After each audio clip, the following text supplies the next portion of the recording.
Hey guys, and welcome back to another YouTube video. In this video, I'll be doing my AFL Fantasy team preview for round 7. Just going through my trades and my sort of thoughts and the reasoning behind I'm doing this new pot shot strategy. Yes, I did look up the definition. Pot shot does mean taking a wild, unnecessary sort of shot or sort of a haphazard shot. And that's sort of what I think it is. So yeah, it's probably not going to work. It shouldn't work.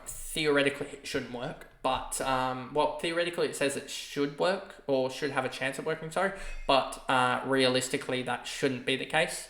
But anyway, before we get into this video, remember to like and subscribe, turn the notification bell on so you know when I upload, and let's get into this video.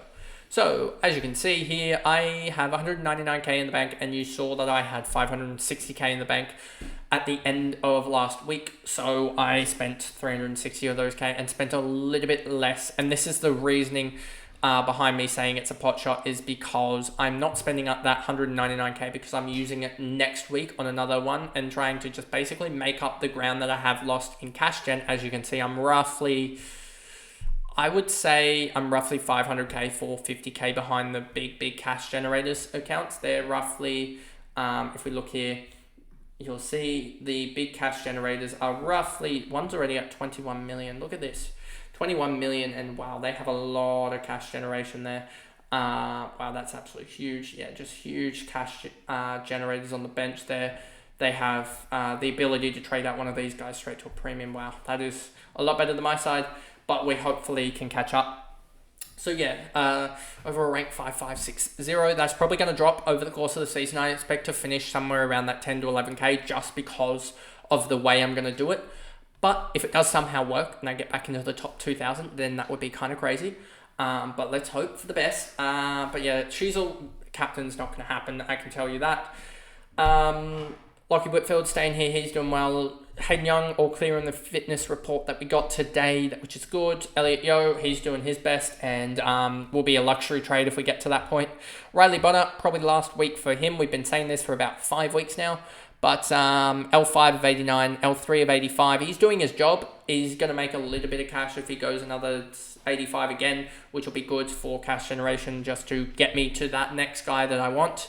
Mainly in Nick Dacos, as you can see here, not in either of the midfield or the defenders line. So I'm skipping on Dacos one more week, and he could hurt me bad on Thursday afternoon. So hopefully he doesn't turn up for that game, pops another sort of 100 score, and then I can jump on Nick Dacos at around the, what was Nick Dacos? He dropped 21k, and if he drops another 100 score, is projected to drop 12k.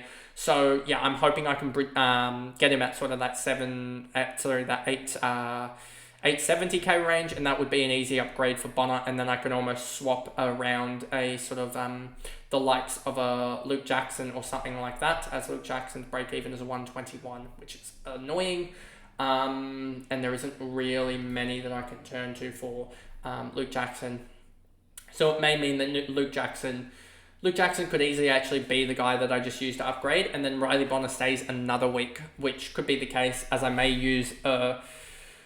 flip a Blake Howes onto someone or something, and then I'm able to, I guess, get the 190k back in the bank again and use potentially or something like or other like that. But pot shots is the way we're going, and you'll probably see it in the guy that I have in the forward line currently. But yeah, so I thought about, so it's probably, my thoughts are in some chats I have with people, so I'll probably just go back to them and think about that over the next week.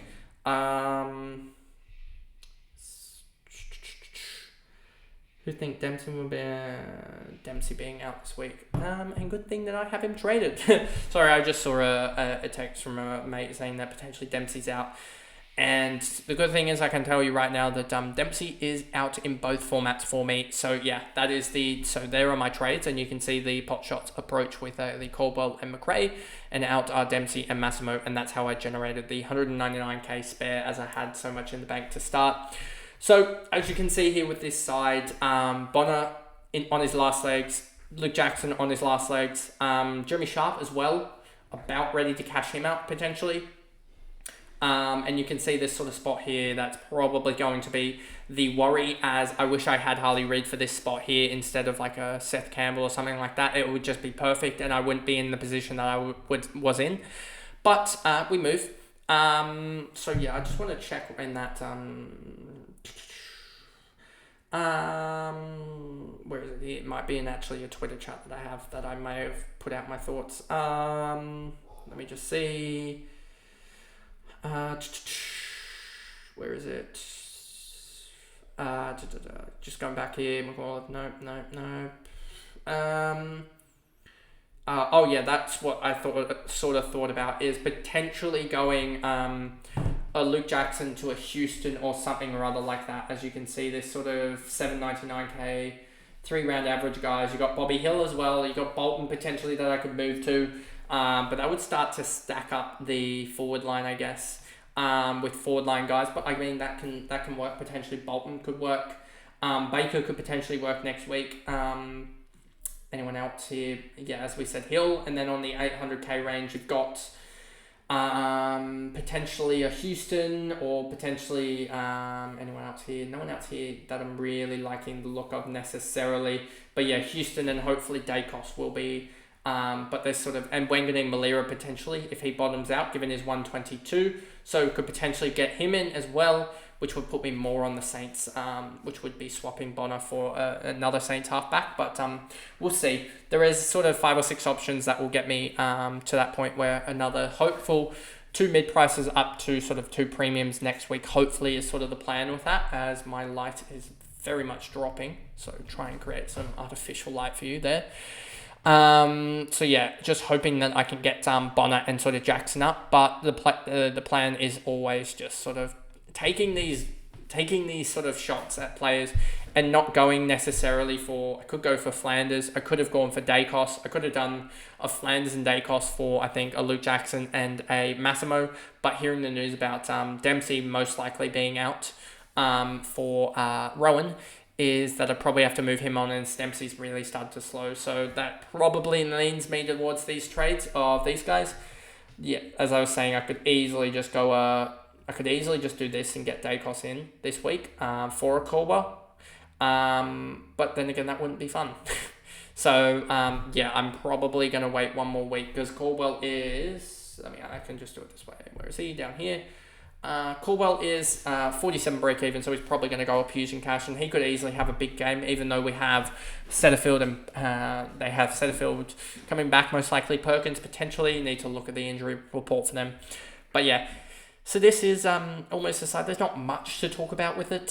Bonner, so the guys left that I've got to upgrade are Bonner, Closey, Robert, Sharp, and Graham, alongside probably, and then this Lazaro slot as well that I've got sort of.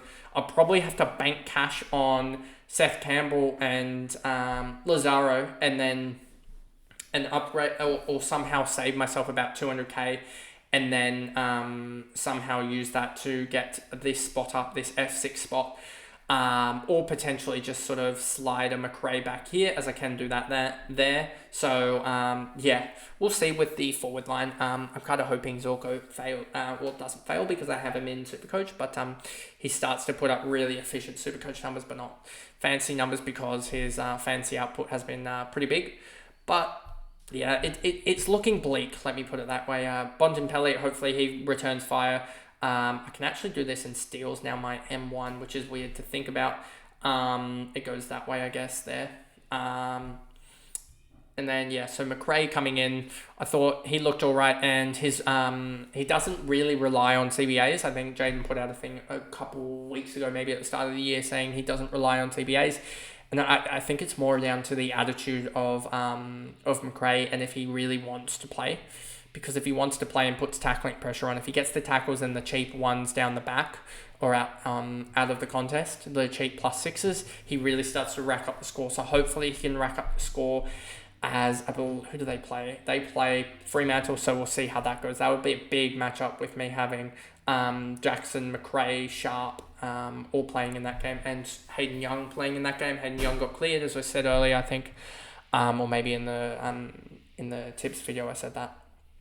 But yeah, these three rookies, just hopefully that we can get some cash generation more out of them, as they're going to be needed to be upgraded soon. I probably want to end with the likes of a Roberts as my last rookie, but he may need to go, as he may be the only way to get up to sort of a top end guy. Whereas Will Graham and also Lazaro sort of spots are sort of iffy in terms of having enough cash to get there. So I may need a 200 or 300k head start on that to jump on. Because if I say Lazaro gets up to say maybe 450k Lazaro, I need 300k plus probably another 20, 30. I probably need about 400k in total to get him up to someone legitimate.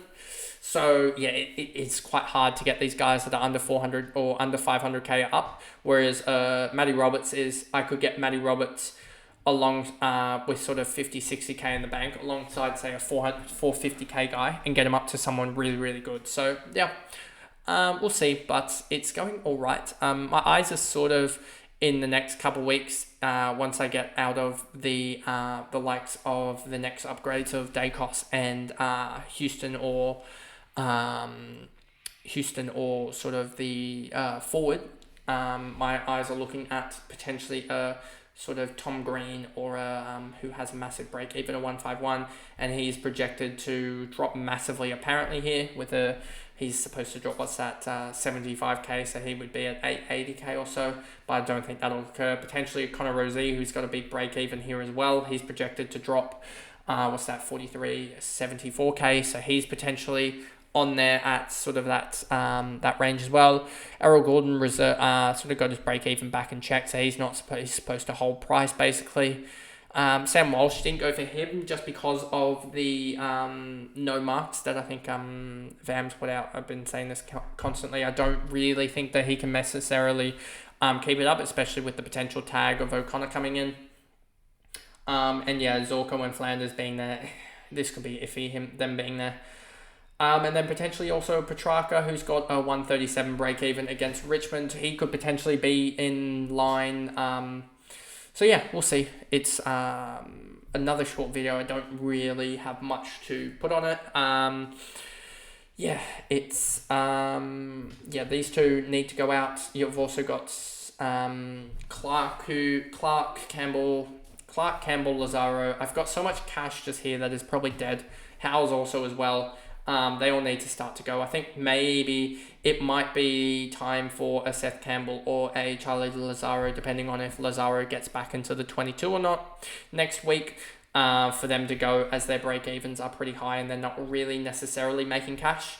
Could also do this with Darcy Wilson as well, as his cash could be there in a couple of weeks' time, but we'll see. It'll just be a one up, one down, or fixing up the Bonner and stuff like that. We'll see about that though in the next couple of weeks, as those are my trades for the week. The Caldwell and McRae trades to Massimo and Dempsey. It's probably going to fail, but I'm going to have some fun with it anyway. So that is the video there, and I guess I will see you guys in another video, as it was a shorter video for this one, but it is getting very dark and I need to record one more video, so need to get that done. But anyway, I will see you guys in the Supercoach video. So I'll see you guys in that one. Bye guys.